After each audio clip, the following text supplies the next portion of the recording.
everybody. Great to see everyone. I hope that you're having a great week. So just to kick things off, the topic today is actually a business topic.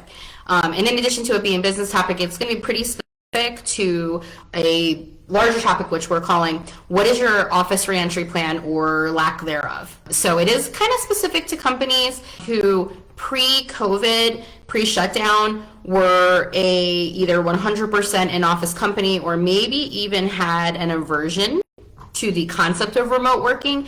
Maybe by this point it's kind of shocking to imagine that that was happening, but trust me when I say there was a lot of companies out there who could have realistically worked remotely who opted not to. Maybe they felt like it was a part of their culture or a number of different reasons as to why they were making that decision. So I think really what drove this, kind of topic and the question that came to my mind about this was this realization that there was a real possibility that just as there was a lot of companies who had very haphazardly back in the March and April timeframe had very haphazardly been what they felt was forced into remote working situations for their employees, and also of course for leadership and anybody who was in a position that they could do that there's a chance that that same kind of haphazard approach could happen with like, oh, hey, we made it to certain stages of dealing with this pandemic, and the laws allowing us to have either people working inside or a certain number or a certain percentage, so let's just do it. And that's the extent of it. There's not like any real plan. There's no conversation. It's just kind of like a very haphazard approach to it. So we really need to think about this, and we really need to take a much more thoughtful approach now than what we were forced into back in March of 2020. I think really, one of the main things to pay attention to is the obvious, giant elephant in the room, which is COVID protocols. So this is going to be a consideration. You want to think in advance about what happens if someone in the environment tests positive. What is your way that you would deal with that situation, not just with the individual employee, but around things like contact tracing, around testing. Speaking of testing, is there going to be mandates around testing on any kind of regular basis? In addition to the testing, is there anything that you're looking to accomplish around requirements around vaccination? Obviously, not everyone wants to be vaccinated, so looking at options and considerations around folks who do not want to be vaccinated. Those are the three main things. Obviously, from a PPE perspective, making sure that you're looking at spacing, you're looking at sanitization. Obviously, this is more than likely going to cost the company some money to ensure that all of the PPE and sanitary things that need to be in place that more than likely were not in place before are actually in place now. So, hence what introduces now budget and finances, right? So this is another component that you really want to be mindful of, is like, what is the cost associated with having folks who are already set up at home, who already have the equipment that they need at home to be successful and effective in their job?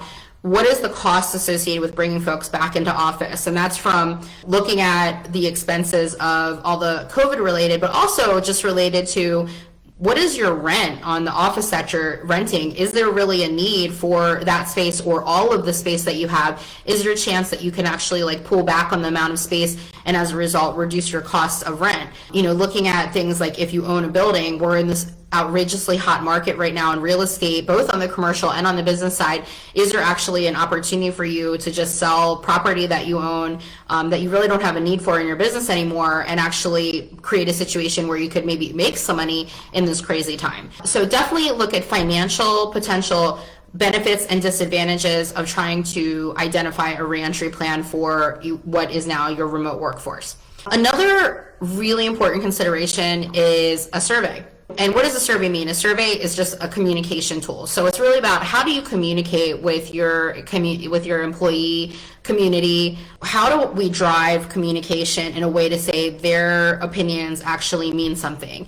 Their adjustments, whether it comes to childcare or transportation or any of the number of things that it takes for somebody to physically leave their home and go in and do their job. What are those considerations that we want to look at? So there's a lot of great survey tools that are out there right now, some of which not only are like a survey that say what do you feel about this particular question? But there are actually surveys out there that allow your workforce, your population, to create the questions themselves. And the questions are really for leadership, right? For them to say, here's concerns or questions or points that we have, and for the leadership to actually be in the position to answer those questions before you put a survey out to find out what your population wants to do. Or is there a certain percentage that needs to stay remote working versus a certain percentage that's like, please get me out of this house, I am desperate to go back in office again. But to really survey and communicate, so that way, either one, if the message is, we really care about how it's impacting you guys, and as a result, we want that to help drive our decisions, or alternatively, just be transparent and honest. If the reality is that you are prepared to deal with the potential fallout associated with putting everybody back in office, and it doesn't really matter to you if there's some negative fallout, and that all that matters is to you that you feel as a business leader or as a business owner that what is number one priority for you is the cultural component of bringing people back in office again, then I think you should be transparent about that. I think you should just say it. And yeah, it might not be popular amongst people, but at least it's honest, and it's not negligent in the sense of sending the same exact message out there, but not being honest and transparent about it. So communicate, and again, ideally, potentially run some surveys. That, puts another, kind of topic up for conversation, which is what are the potential ramifications and fallout around losing employees because you want them to return back in office, but their situations in their lives have changed so much in the last year that that's not really an option for them anymore. And on top of it, they know that there are countless employers out there now that are in fact remote working. So when you look at situations like that, one is the survey is going to help you probably get a pretty strong idea of what kind of fallout you could be looking at. But I also want to share with you, obviously we are a flex recruiting services company. As a result, we are not niche specific, so we work with companies with 10 employees all the way up to 10,000 plus. We've worked with companies in all industries. I can tell you, hands down across the board right now, do not be misled by what's happening in terms of what you're seeing around unemployment rates. This is absolutely a candidate's market. It is not a business, it is not the employer market right now. And as a result, what's happening is every type of position, every employer out there is struggling to find people to work. If you want a little bit more information about that, I did a previous video about, what's happening, why doesn't anybody want to work right now? And we kind of did a little discussion around that. But the bottom line is that's what is happening. So employers, I just want you to be aware of that do not take lightly the potential 10, 20, 30, 40, 50% fallout rate you could have in terms of forcing people back into the office who don't want to be there, and then they leave you, and then you think it's easy to replace them. It's not. All positions, again, right now are pretty difficult to fill. So that's something to consider, absolutely, because that'll become a cost to you, right? If you don't have the workforce that you need, you're not going to get, whether it's a product being made or service provided, bottom line is you're not going to make money. So it's definitely something to not take lightly. The next thing to really consider here is technology. So one of the things I found really fascinating was, of course, like I mentioned, a lot of companies have been forced into this, remote working situation that they didn't want to be in. And all of a sudden what happened was like a lot of the hot names out there, like Zoom, when it came to video conferencing, some of these other chat tools, just a number of different tools all of a sudden, because they were just the most recognizable. And it was almost like companies were making technology decisions out of desperation. I would really, as a part of your plan right now, take advantage of not being in this big rush and really research and identify if the tools and the resources you're using from a technology perspective are what make the most sense for your business. A great example of that would be is, let's say that there are a ton of companies out there that are still working in the Microsoft space.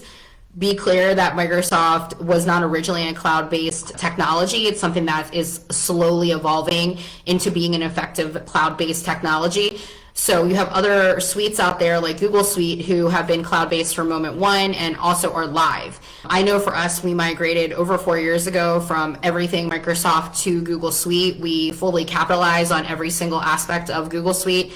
we tend to go there first to look for our resources and tools before researching something outside of it. So something to really consider is just a reevaluation of your tools. You might want to be doing some research in terms of other tools that could also help you to be a more successful remote working company, or just a more successful, efficient company in general.